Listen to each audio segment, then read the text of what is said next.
Hey, what's up guys? Thanks for clicking on this video and welcome back to the channel. This Moto Monday, this Maintenance Monday, Moto Maintenance Monday, I don't know, I'll get it figured out what I want to call this eventually, but today we're talking about wheel bearings for your adventure bike, and with only a few simple tools, how you can replace them yourself. Stay tuned.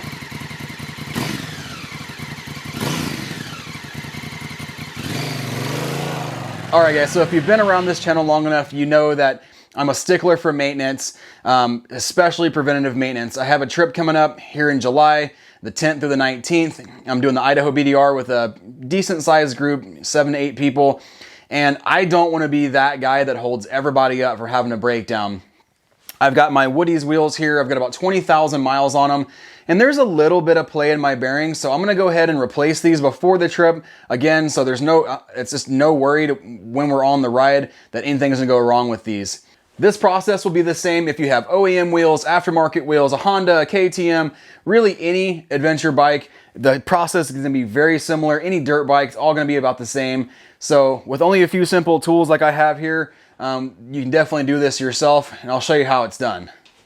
All right, so I've got my wheel here. Again, this is a Woody's wheel that is super laced with Hahn hubs. There really is no difference in the process with this wheel versus a OEM wheel. This being a having Hahn hubs, you do have to order your bearings from Hahn, but if you have an OEM wheel, then you can get them from an OEM site, or you can just use an aftermarket like All Balls or something like that. In the kit, you'll usually get 2 bearings, you'll get 2 spacers, 2 seals, and then the spacer that goes in between to ensure you don't damage the bearing whenever you're tightening the wheel up onto the bike. But as far as tools go, this is made by Pit Posse. It's actually a fairly inexpensive extractor, and I'll show you how to use this in a minute.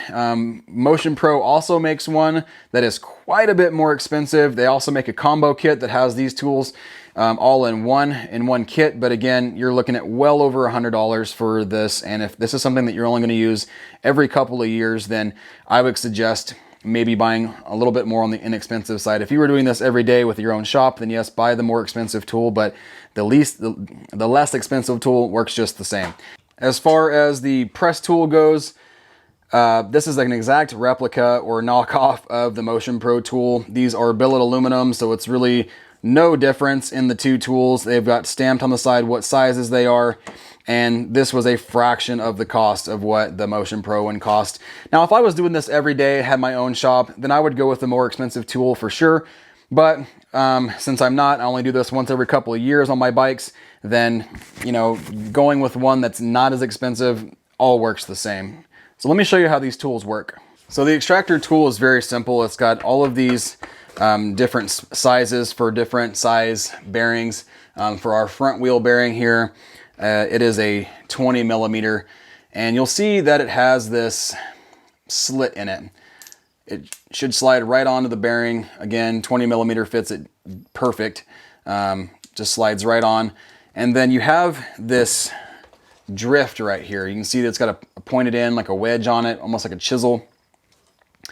And what you do is you basically slide this into your wheel, slide this in from the other side, and again, I'll demonstrate this in a minute.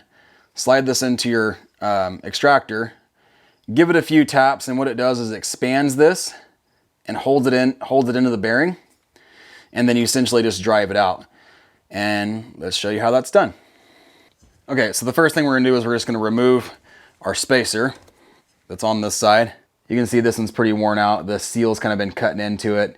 It's got a pretty harsh groove in, so this one's definitely needs to be replaced. So we'll go ahead and get this, we'll toss it out. Now we're gonna take our screwdriver here and we're gonna just get underneath that seal. Be careful not to damage the seal surface or anything like that, and you're just gonna kind of lift up on it, work around, and you'll get this seal right out. Once you kind of get it started, it should just kind of pop right out, just like that. So we got our seal out, and again, we'll toss that out. Looks like these are pretty grimy, you know, like they definitely need to be replaced. So we're gonna go ahead and we'll take our 20 millimeter remover, slide it in. Now I'm gonna go ahead and take this to the floor just so I can show you how it's removed. So instead of moving this to the floor, I thought I'd just use this dirt bike stand and show you, but got my spacer in there. We're gonna take this, we're gonna lay it down up against the stand. All right, so now we're gonna take our drift and we're gonna drop it down inside and just gonna rotate it until it drops down inside the hole, just like that. Now we're just gonna give it a couple taps so it expands that out.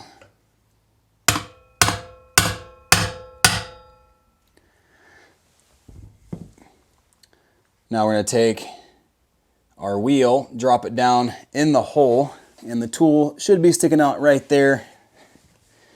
We're gonna give our drift a few taps and it should pop out with the bearing. Just like that. Now we just take our tool and our drift and move it back and forth a little bit, it comes right out, and you've got the old bearing. Oh yeah, this one definitely need to be replaced. It's a little grimy. Now we're gonna do the same thing with this other side. We'll take our spacer out, take our seal. Careful not to pry on the ABS ring. Pry there, seal comes right out. Same thing, take our tool, slide it in, flip it over onto this hard surface. This side's a lot easier to see now that everything's out of the way. Slide your drift into the slot, give it a few hard taps to set it and spread it out. Put it on to the hole there so it's right over.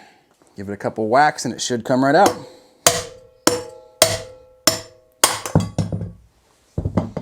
So our front one is out. You can see there's no bearings in there. Just take a rag and clean inside there really, really good before putting the new ones in. I'll do that now, and I'm also gonna knock the rears out real quick just so I can show you while I have it all set up. Okay, so your rears are very similar. You have this massive spacer here that comes out, and really you take your entire sprocket off. This is a cush drive. It's got little rubber cushions in here, and that's supposed to make for a better, smoother ride when going down the highway. Make sure and don't lose any of these cushions. So with this wheel, you have actually 3 bearings. You have one inside the cush drive. You can see it here. You have another one behind this spacer, and then one on the other side on the brake side. Same process with this. Instead of using the giant wheel though, you just have essentially a smaller wheel. So we'll go ahead and knock it out of this sprocket, this cush drive first. Again, you have this spacer and all your cushions. We'll get all these out of the way, set the wheel aside, and we'll work on the cush drive. So you have your cush drive. We'll go ahead and remove this seal. Shouldn't need to pry on this very hard. Just gently pry on it and kind of work yourself around. Got that one out. Now remember, on your sprocket side, the bearing has to come out this way. You're not going to drive it towards the cush side. You want it to come out towards the sprocket side. So just remember that, because you'll absolutely damage something if you're trying to drive this the opposite direction. We've got our 25 millimeter, slides right in. Same thing, take your drift, slide it in the notch, give it a few whacks, set it over the hole, a few more taps. Same thing, comes right out, and you have your cush drive without a bearing now. So we'll go ahead and work on this side here. Very similar to how the front wheel was. Remove your spacer, remove our seal. A seal remover would also work really well here. Get that out of the way. Take our 25, slide it in, flip this over. Same process as the front wheel. And kind of as I mentioned a minute ago, there are other tools like a blind bearing puller, things like that, that will work. I do like this method just because it works well for me, and the tool is fairly inexpensive. Slide the drift in, give it a few taps.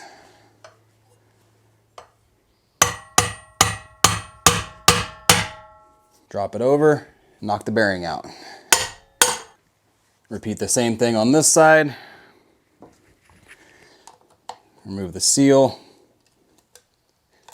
Again, be careful not to damage your ring. Ooh, that one's nasty.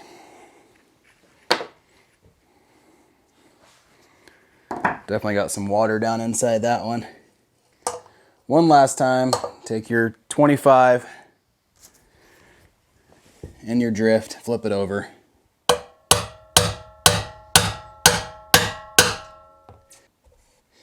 And tap it out.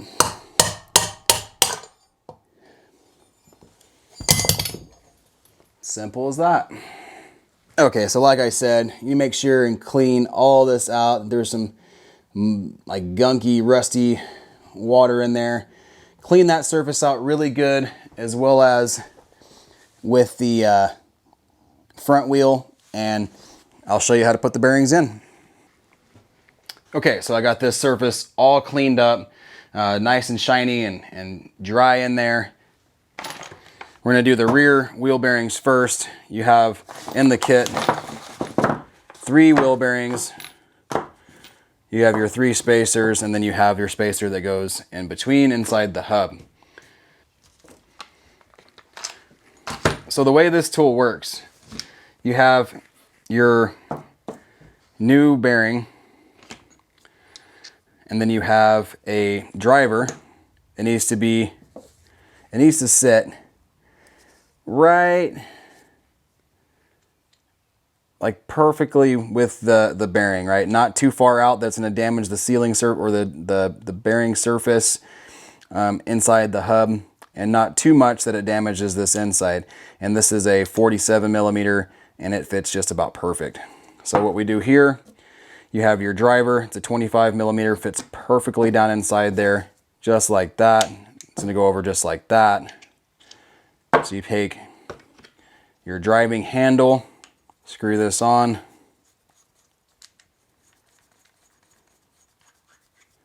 Doesn't have to be real tight, just finger tight to where everything is nice and snug. If you want to put a wrench on it, definitely feel free. We'll take the 5 mil here just for good measure. Give it a little bit of a snug. So as I said, 25 is your inside diameter, your 47 is the outside. That fits nice and snug. Now what we're gonna do is we'll go ahead and drive this into the cush drive. So we've got our cush drive here. Again, surface is all cleaned up. We've got our bearing and our bearing tool. Now I like to take just a tiny bit of multi-purpose grease, just a small amount,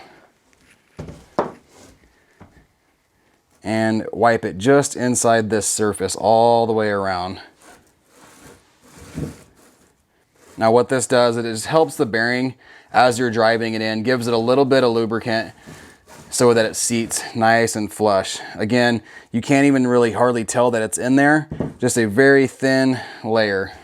So now we'll go ahead and set this bearing down, getting it as straight as we can, and then we go ahead and just tap it in. Maybe I'll move this to the floor, that way the camera's not bouncing around so much. Yeah, sorry about the camera bouncing. It is going to bounce just a little bit when I drive this in, but yeah, we're just going to go ahead and tap it in. You don't have to be He-Man with it. Just tap it. Make sure it's the whole time that it's going in straight.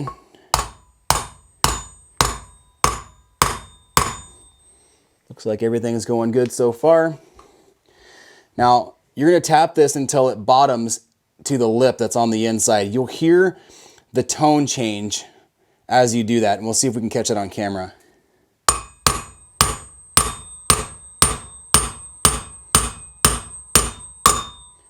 Hear that tuck, that really distinct, solid sound?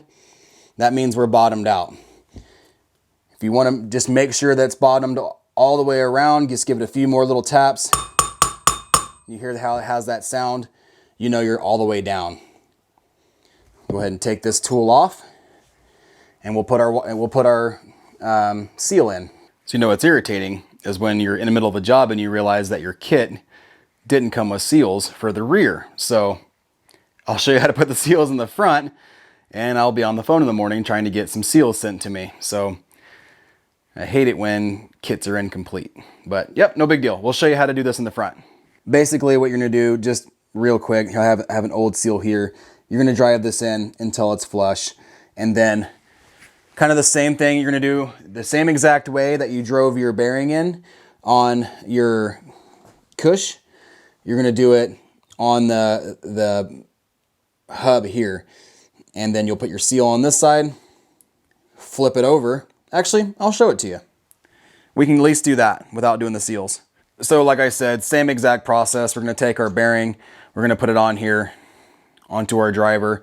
We're gonna take our little bit of grease, put that tiny bit of grease on here just to give it a little bit easier sliding on the way in. Get it started, make sure it's straight, and then just start tapping it. And start listening for that different sound when you start tapping it in. You hear there it's solid, it's all the way in. A couple more just to make sure. Absolutely in. And we're done there. So let's flip it over. Now that we're flipped over, we're gonna take our spacer that goes on the inside, drop it down. Try to get it as much in the center as possible. It's not imperative that it's in the center. Once you get the bearing started driving down in there a little bit, that's when it becomes a little bit more important. But again, take your grease. And the grease isn't like an absolute must. I just like doing it so you're not marring up the inside of this bearing surface if by chance it starts to want to walk on you and not be straight. But ultimately, that's kind of the beauty of this tool, is that it keeps it going in there straight the whole time. It's just what I've always done and what I'll pretty much continue to do every time I put bearings in. You can kind of press this down by hand, make sure it's kind of going in there straight. And just start tapping her.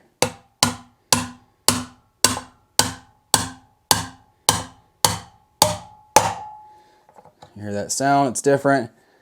Now we have our drive on the inside, or our spacer rather on the inside. Make sure it's lined up. That way your shaft will go through whenever you put the wheel back on. And for now, we are done with this wheel. We'll put seals on both sides. You put your spacers in just like they came out, and then your cush drive. And now we'll move on to the front wheel.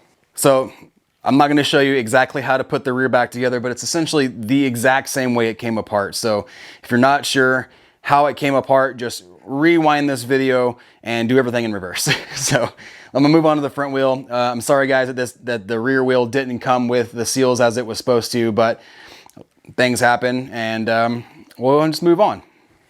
Okay, so we have our front wheel here. Everything is all cleaned up, get that surface all cleaned up. Let's put the grease in. Now for this particular front bearing, we'll be using the 20 millimeter inside drive, and then we'll be using the 40 millimeter. And we'll go ahead and put that tool together and drive it in. All right, so we got our bearing, our driver, nice snug fit. Again, just get it started a little bit by hand, nice and straight. Just tap it in. Give it a little tap. Tap, tap, tap-a-roo.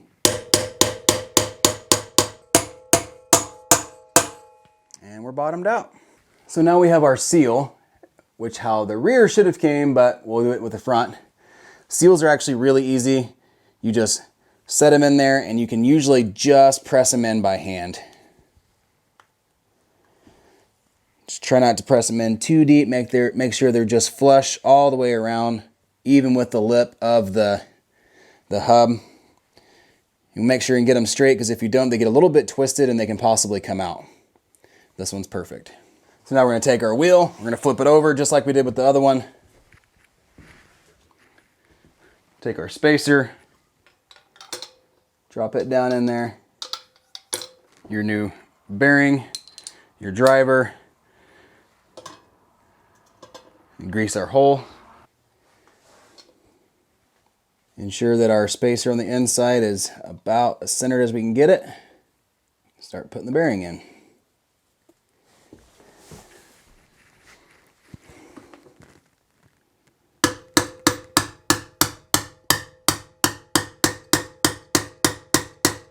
as you get it in there, again, try to line up your spacer as much as you can. Sometimes the bearings surfaces touch, and once you get it in, you have a really hard time lining that spacer up. Another thing you can do, if this is being kind of a pain, is you can take your front axle, come in from the back side, just enough to line that up.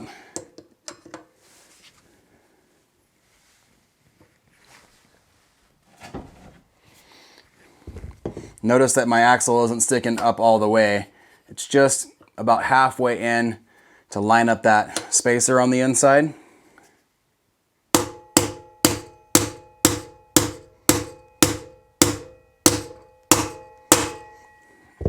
Bottomed out, and our spacer is perfectly lined up. Now we're going to take our seal and just press it in.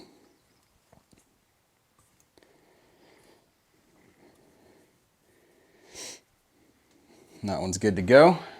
Now we have our spacers they go inside the seal. These are identical, they're the exact same size. Some bikes, they will be two different sizes, so make sure you keep track of which side is left, which side is right. But for this, they're exactly the same. And again, I like to put a little bit of multi-purpose grease on this just to create a little bit of a lubricating surface in the seal. Press it in, and that side is done. I'll do the same thing with the other side, and just press it in. Try to do it as straight as possible, that way the lip of the spacer isn't snagging that seal, and we're good to go. All right, guys, that's pretty much it. Once you get those seals and those spacers in, the wheels and tires are ready to go right back on, and that's pretty much it. Like I said, once again, I apologize that my rear seals didn't come in the kit as they were supposed to. I didn't even really notice it until I was doing this video for you guys, but I'll go ahead and get those in here pretty quick, as soon as possible, get those seals in, and then the bike will be ready to go. If you have any questions about this method or the tools I use or anything like that, please hit me in the comments below. I enjoy answering your questions, and any questions you might have about this process or really any other maintenance that you can think of. Let me know in the comments down below. If you liked this video and you thought it was helpful, please give it a thumbs up, as well as hit that subscribe button and that bell icon. That way you know when videos like this are released in the future. Also, guys, make sure and join me on Thursday for Gear and Beer. This week I'll be doing this new med kit that I have. It is an advanced kit. It's an awesome kit, so definitely stay tuned for that. I'll go through this in detail. But once again, guys, thank you so much for watching this video. We'll see you next time. Hey guys, so I've had a lot of questions lately on how you can support this channel. So what I've done is I've created a TeeSpring page where you can purchase sweatshirts, t-shirts, even coffee mugs with the BAM logo on it. And all the money made from this page will go directly back into the channel to help improve the videos. Also, I went in and I made a PayPal link where you can also make donations to this page. And again, everything from there will go directly back into this channel. If you choose to make a donation or buy any swag, it's greatly appreciated. And thank you guys for watching.